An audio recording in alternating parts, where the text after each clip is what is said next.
हाय दोस्तों, नमस्कार। जय उत्तराखंड, जय पहाड़, जय पहाड़ी। दोस्तों, आप सभी का स्वागत है मेरे YouTube channel life of Uttarakhand पर। आप सभी दर्शकों का हार्दिक स्वागत। साथियों, आज पूरे प्रदेश के अंदर हरिद्वार को छोड़कर 12 जिलों में त्रिस्तरीय पंचायत चुनाव का जिस तरह से आगाज़ हो चुका है, सभी प्रत्याशी मैदान में जी तोड़ मेहनत कर रहे हैं। प्रथम चरण का जो है मतदान वो 24 तारीख को होगा और द्वितीय चरण का मतदान 28 तारीख को होना है। उसके बाद मतगणना जो होगी, मतगणना 31 तारीख को होगी। साथियों, यह सब मैं आपको इसलिए अवगत करा रहा हूँ, इसलिए बता रहा हूँ क्योंकि एक तरफ हम लोग या हमारी सरकारें पूरी तरह से भ्रष्टाचार को ख़त्म करने की हम लोग बात करते हैं। समय समय पर यह मांग उठते भी आई है। क्या भ्रष्टाचार की जड़ें किस प्रकार से ख़त्म की जा सकती हैं? क्या भ्रष्टाचार इन चुनावों में होता है या नहीं? समय समय पर लोगों के द्वारा, आम जनमानस के द्वारा या अन्य जगहों से यह मांग उठते आई है, क्योंकि जिस प्रकार से सीधे सीधे विधायकों का चुनाव होता है, सांसदों का चुनाव होता है, क्या हमारे लोकतंत्र में ऐसी व्यवस्था नहीं हो सकती है कि हम सीधे अपने ब्लॉक प्रमुख और जिला पंचायतों का चुनाव आम जनता के द्वारा करवा सकें? यह बात इसलिए कहना लाजमी हो रहा है क्योंकि सभी को पता है, जैसे कि क्षेत्र पंचायत का चुनाव हो रहा है। क्षेत्र पंचायत के चुनाव में ब्लॉक प्रमुख के जो दावेदार होते हैं, उनके द्वारा अभी से लॉबिंग की जाती है। किसी को धन के द्वारा, किसी को छल के द्वारा, किसी को बल के द्वारा लॉबिंग करने का कार्य होता है। जैसे ही परिणाम निकलते हैं, उसके बाद कई बार आप लोगों ने देखा होगा, समाचार चैनलों के माध्यम से भी आप लोगों ने सुना होगा कि जैसे ही चुनाव परिणाम निकलते हैं, उसके बाद क्षेत्र पंचायत सदस्य हो या जिला पंचायत सदस्यों को कई बार घर से उठाने का कार्य भी किया जाता है। आखिर ऐसा क्यों? या उनको धन के द्वारा भी प्रलोभन दिया जाता है। लाखों करोड़ों रुपए का यह खेल यहाँ पर खेला जाता है। आखिर यह किसके लिए? क्या यह स्वस्थ लोकतंत्र की परिभाषा है? क्या लोकतंत्र इसी तरह से बचा रहेगा?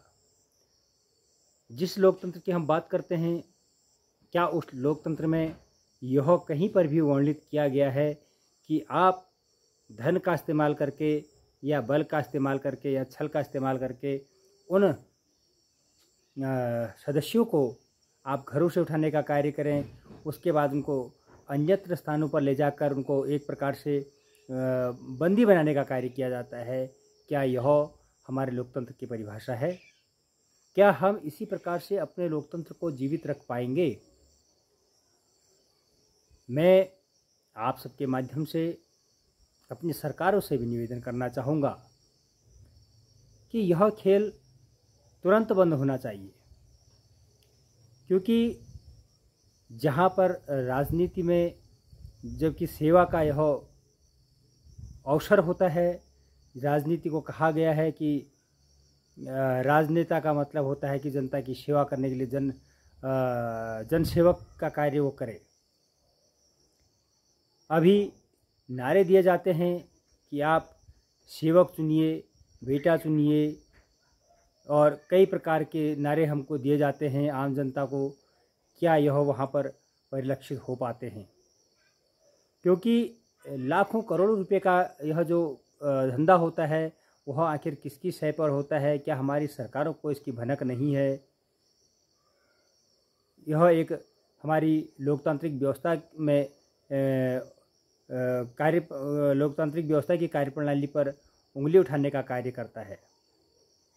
तो मैं अपनी सत्ताओं से, अपनी सरकारों से, अपने न्यायालयों से भी निवेदन करना चाहूँगा, उनसे भी निवेदन करना चाहूँगा आप सभी के माध्यम से कि तुरंत ही लोकतंत्र की इस व्यवस्था में ऐसी व्यवस्था की जाए कि जहाँ पर हम अपने ब्लॉक प्रमुख का चुनाव सीधे जनता के द्वारा करवा सकें, अपने जिला पंचायत अध्यक्षों का चुनाव सीधे जनता के द्वारा करवा सकें, ताकि किसी भी प्रकार की जो अवैध खरीद फरोख्त का कार्य होता है, दबाव बनाने का कार्य होता है, तो वह कार्य ख़त्म हो जाए, जिससे एक स्वस्थ परिपाटी लोकतंत्र के अंदर जीवित रहे, हमारा लोकतंत्र जीवित रहे।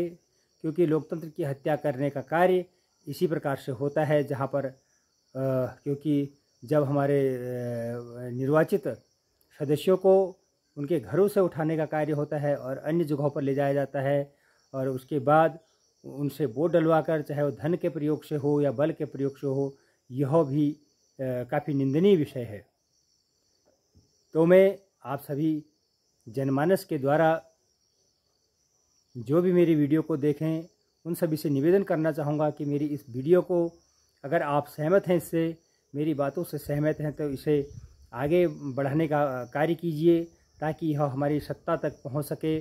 सरकारों की कान में यह आवाज़ जानी चाहिए निरंतर कि जनता के द्वारा जो दिया गया मत है, उसका हमारे इस प्रकार के जो अवैधानिक, मैं कहूँगा क्योंकि अवैधानिक ही कहूँगा, कि जो इस प्रकार के कृत्य करते हैं, चाहे वो ब्लॉक प्रमुख के दावेदार हों, चाहे वो जिला पंचायत अध्यक्ष के दावेदार हों, वह इस प्रकार का जो कृत्य करते हैं, वह हमारे वोट की सीधे सीधे एक अवमानना है। हमारा वोट वहाँ पर परिलक्षित तब सही साबित होगा जब हम सीधे सीधे आम जनमानस के द्वारा ब्लॉक प्रमुख का चुनाव या जिला पंचायतों का चुनाव हम कर पाएंगे, जिला पंचायत अध्यक्षों का। तब हमारे लोकतंत्र की स्वस्थ परिपाटी रहेगी। साथियों, अपने कमेंट्स मुझे देने की कृपा करेंगे। आप लोग मेरे साथ जुड़े रहिए, मेरे YouTube channel life of Uttarakhand के साथ। आप सभी दर्शकों का पुनः आभार और अभिनंदन। इसी के साथ जय देवभूमि, जय उत्तराखंड, जय पहाड़, जय पहाड़ी दोस्तों, नमस्कार।